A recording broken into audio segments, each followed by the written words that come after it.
Salut les cuistots, c'est Hermès, bienvenue dans ma cuisine et on se retrouve tout de suite pour une nouvelle recette. Salut les cuistots. La cuisine du village. Alors cette semaine ce que je vous propose c'est une recette qui va vous faire penser à l'été, aux vacances, je l'espère. En tout cas moi ça me donne vraiment envie d'y retourner sur la plage, les doigts de pied en éventail, sous les cocotiers. La recette de cette semaine ça sera la bonne fille de Paris. Donc j'ai choisi cette recette parce que j'ai vraiment envie de noix de coco et de chocolat, c'est comme ça. La vidéo elle va être en deux parties, hein, comme vous pouvez le voir il fait nuit, ce qui est quand même 1h30 du matin, il va falloir un repos à la préparation et le repos c'est le temps d'une nuit. On va préparer la première étape de la recette ce soir et je terminerai la vidéo demain. Vous savez quoi? On passe tout de suite aux ingrédients. Au niveau des ingrédients, vous aurez besoin de la noix de coco, de la noix de coco. Je vous conseille de directement la prendre râpée, du lait concentré sucré et du chocolat. Et nous on va rajouter des graines de sésame. Au niveau du matériel, il nous faudra un fouet ou une cuillère. Je sais pas lequel je vais utiliser, donc un fouet et une cuillère. Un saladier au cul de poule pour tout mélanger. Un plat pour mettre la préparation. Du papier cuisson pour mettre dans le plat. Une balance de cuisine. C'est parti, on y va. Alors tout simplement c'est quoi? C'est de la coco râpée mélangée avec du lait concentré sucré. Il n'y a rien de plus parce que j'aime la noix de coco en ce moment, j'ai un petit délire noix de coco, je peux pas vous expliquer. C'est des envies comme ça qui nous prennent et bon. La recette que j'ai vue sur internet elle m'a fait un petit peu peur. Parce que c'était 200 g de noix de coco râpée pour 400 g de lait concentré sucré. Donc je me suis dit ça va être vraiment un peu écœurant, ça va être trop sucré. En plus niveau diète on peut dire adieu aux abdos de l'été. Donc j'avais envie de faire moitié-moitié. Tout simplement ce qu'on va faire c'est qu'on va peser, on va mélanger, on va répartir et on va laisser refroidir. Ouh là là. Donc là on a 250 g de lait concentré. Je vais rajouter donc 250 g de coco. Voilà, donc là on a 500 g.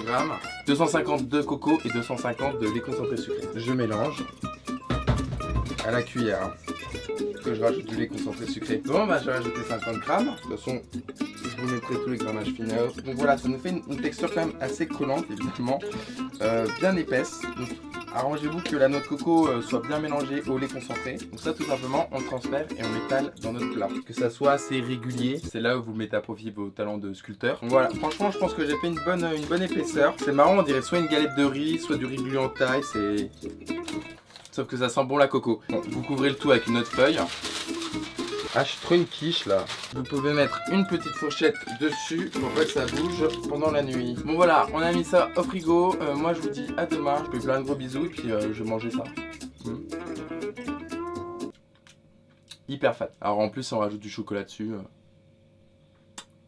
C'est un orgasme gustatif. Hein. À demain. Coucou les custos, j'espère que vous avez bien dormi. Donc on se retrouve pour la deuxième partie de cette vidéo sur les bounties de Paris. On fait cuire de l'eau.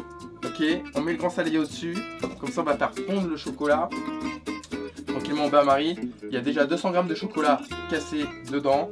On en rajoute 200 autres. Pour un total de 400 g de chocolat. Bah, noir à dessert, 52% de cacao. C'est parfait. Le chocolat commence à fondre. Je viens de sortir du frigo ce qu'on a laissé hier. Voilà, regardez-moi ça.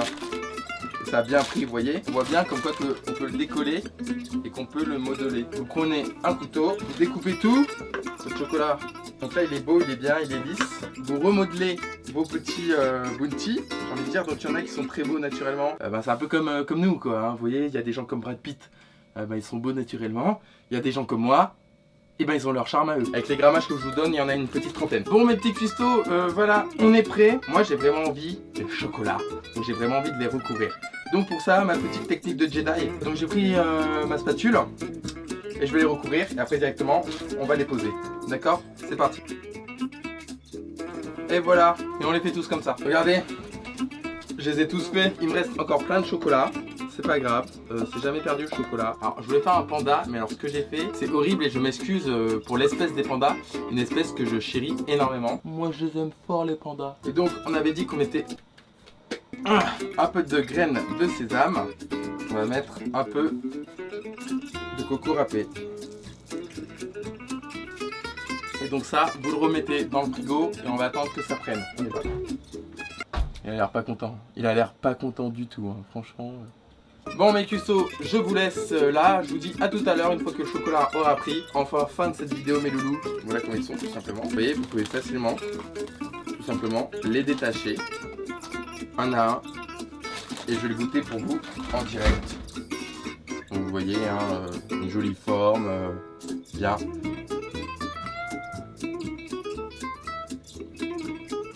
Ouais. Vous avez vu comment il est bien dressé mon chat?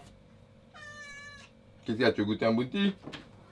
Alors mon verdict c'est que c'est très bon, c'est très sympa à manger. Je vais pas vous mentir, c'est sucré, on le sent. C'est pas écœurant, c'est pas trop sucré non plus. Donc clairement on va pas en manger 10. Mais honnêtement au bout de 2-3 ça me suffira. C'est sympa, franchement puis la taille comme ça c'est bien. Donc c'est vraiment très simple à faire. Ça demande un petit peu de temps, ça c'est vrai, mais sinon c'est très bon et c'est sympa. Alors voilà, il faut aimer la coco, il faut aimer le sucre. Hein. Alors ce qui est bien avec ça, c'est que la coco là, on la sent vraiment. On sent vraiment toute la texture de la coco. Vous avez vu, il y a 3 ingrédients. Donc voilà, c'est hyper naturel. Après, ce que vous faites, c'est que vous cassez vos noix de coco. Vous avez vu, lui c'est le roi Bouti, c'est celui que j'ai fait. À la base, ça devait être un panda. Ça ne ressemble pas du tout à un panda. Alors pour ceux qui se demandent, évidemment le reste de chocolat, vous savez il me restait beaucoup de chocolat. Il me reste encore plein de chocolat. On ne gaspille pas, on ne gaspille jamais dans la cuisine d'Hermès. Donc tout simplement ce que je me suis fait, c'est que je me suis fait pas une tablette de chocolat avec des amandes et des noisettes. Donc voilà, regardez tout simplement. J'ai mis ça dans un moule. On fait une espèce de pâte à tartiner, comme un espèce de feuille qu'on peut casser, vous voyez, et même qu'on pourra même étaler. Alors évidemment ça tu peux les tarteler sur ta tartine, sur ta baguette, sur ce que tu veux. Pour les plus coquins, sur ta copine, sur ton copain. Hein. En pâte à tartiner, ça va être canon. J'espère que cette recette, elle va vous plaire, des bonnes filles de Paris. Moi je vous fais plein de gros bisous. Je vous dis à la semaine prochaine. J'espère que personne n'est allergique à la noix de coco, parce que je pense que c'est pas une allergie que je connaisse. Mettez-moi un maximum de petits likes, ça fait extrêmement plaisir, ça fait toujours du soutien. Et ça me prouve que vous aimez mes vidéos. Abonne-toi, mets plein de pouces pour dire comme quoi que c'est bien. Et commente ma vidéo. Et surtout n'oubliez pas, que vous mettez d'amour dans vos petits plats, meilleur ici.